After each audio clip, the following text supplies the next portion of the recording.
Hey guys, Robby here from CrossFit South Bend. Today I'm here with Carolyn, and Carolyn is going to be telling us her story. So Carolyn, thank you so much for joining us. Thanks for having me. So let me tell you a little bit about Carolyn's progress. So Carolyn, in the space of 4 months, basically lost 40 pounds. She went from 196 pounds to 157 pounds. She lost 9 inches off her waist and 6 inches off her hips, and now your hip measurement is the same as what your waist measurement was initially, which is crazy. It's nuts. Yeah, so amazing job. You did a fantastic job. So tell us a little bit about where you were at before you started the program, kind of what life was like, what food was like, and the rest of that stuff. I would say life was pretty mindless. I wasn't really thinking about food at all. It was just something I knew I had to eat to kind of get through my day. And what I learned through this process is that I have really interesting rationales for some of the choices that I was making. So I was thinking like, oh, it'll save time if I eat breakfast in the car and stop at McDonald's on my way to work. That saves time and I should do that. So it was a lot of fast food. It was a lot of just kind of like impulsive, like I said, mindless snacking. In the grocery line, taking Diet Dr. Pepper on my way home from work, maybe grabbing a bag of chips for the ride. So it wasn't very good. And I knew I needed to make a big change. So when we initially met, and I started talking about the way you were going to be eating over the next few months, what was your initial reaction? What did you initially think? I had kind of knee-jerk, like, please don't take these things away from me. I really like them because I had formulas in my head, like stressful day at work plus Cheetos equals happy day.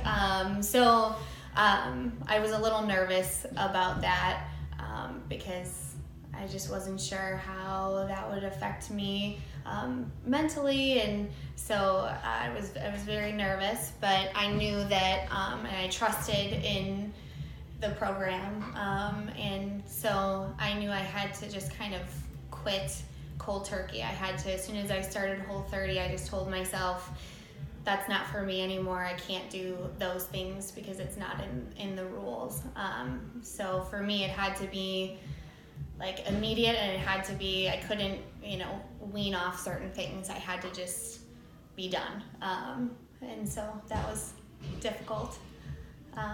And I can remember the first month feeling like having all of those impulses still there. So while I told myself I couldn't have the Diet Dr. Pepper, I still wanted it every time I was in the grocery line. I can remember going to the movies actually for the first time and not getting any other treat, but being very aware of what everybody else in the theater was eating. I'm like, oh my gosh, I can smell the popcorn, and that person's having pretzels and cheese, and that guy has my favorite Raisinets, right? And then like telling myself these almonds that I packed are delicious, and I'm so happy. So that was hard. But as soon as the movie starts, you're fine because your mind is going on something else. So that was really powerful for me. It was a big learning. Like my mind needed to be refocused on something else. So. Yeah, absolutely. And I mean that, that first month can be a little bit tricky with kind of the cravings still there and working your way up. Yes. Tell us about month 2 and beyond. Tell us about doing the Whole30 and then reintroduction. Like, how did you find the rest of the process? Well, I didn't know food could taste this good. So I have been my whole life doing, grilling and cooking chicken breast wrong. So that was awesome. And then roasted veggies was a life changer. So the way that the big meals that I was eating throughout the day were tasting and then filling me up, that was huge. And then it was helpful to see the results. So that was like extra fuel, extra motivation of this is really making a big change. Because I feel like before I was like, I'll work out and then I get to eat whatever I want, right? And that wasn't, going so well for me. That's not actually how it works. So I feel like with the Whole30 in month 2 and 3, focusing on all of the other elements of health, like getting my sleep on track, making sure that I'm buying and stocking our house with certain things, making sure that I'm meditating, and just taking more time for myself. That was huge. So it actually became something that I was really enjoying, and I stopped having those dreams where I ate a whole bucket of cookies. I would have these dreams in the first month where I like just gorged, and I'd wake up feeling like, oh my gosh, did I do that? Did I just eat a whole thing of cookies? And then I'm like, no, I didn't. It was just a dream.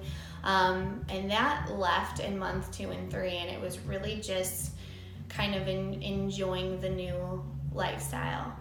Awesome. So, you obviously had many, many scale victories, like, in terms of weight loss and inches, but one of the things we like to talk about from time to time is non-scale victories. So things like energy and mood and cravings, how'd you perform in the gym, not getting sick. So tell us about those. That's one of the most exciting things I think about this process for me is that for the last, probably about 10 years, I got sick every fall, sometimes in the fall, but usually in the winter and spring I would get the flu or I'd get pneumonia. The last 2 years I've had pneumonia. I get sinus infections, and I just sort of thought, well, that's just how my immune system is. I get sick at this time of year, and I just accepted that story, and I have not been sick once. So I started in February with the Whole30, and I didn't get sick one time. And so what that taught me is that, it matters what I'm eating. It matters how much sleep I'm getting. I went from like average 5-6 hours a night to 7.5, closer to 8 hours a night. And that probably helped immensely. And so I was really quick to just kind of accept a certain story about my health, my overall health, without really thinking about the dozens of other decisions that were probably contributing factors to me getting sick. So it was really nice to have a winter and a spring where I could just continue to go at full energy and more energy than I'm used to having. So I woke up with a lot of energy, and I'm a teacher, so I know that my students appreciated the energy too in the classroom. So that's awesome. Yeah. So, I think you and I are both on the same page that you can't convince someone to eat healthy, that just people have to come to it for themselves. But at the same time, imagine you ran into yourself from 4 months ago, or someone who is in a similar situation to the one you're in now.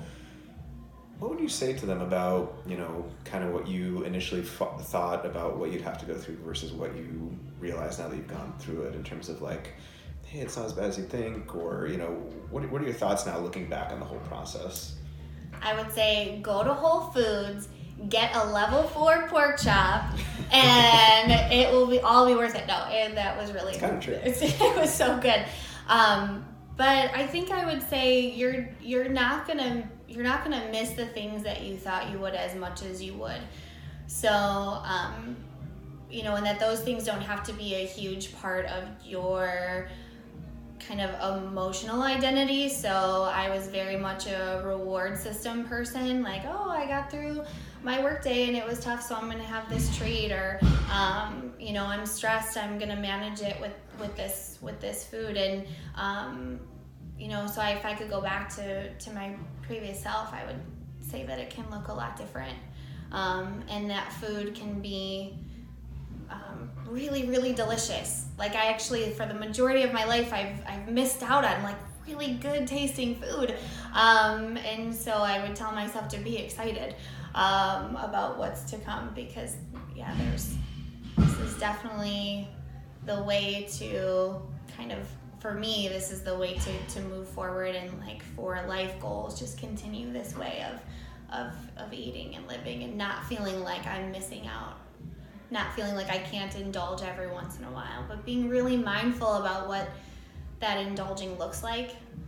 That's what I would Yeah, absolutely. And I mean, I have to say on my end, you know, using the teacher metaphor, and you know, you're a teacher. I used to be kind of in academia, and you know, there's certain A+ students that come along every once in a while, and I would say you've definitely been probably one of the best people I've ever worked with in terms of, you know, what the effort you've put in and what you've been able to accomplish. And yeah, I'm just super proud of you and all that you've done. So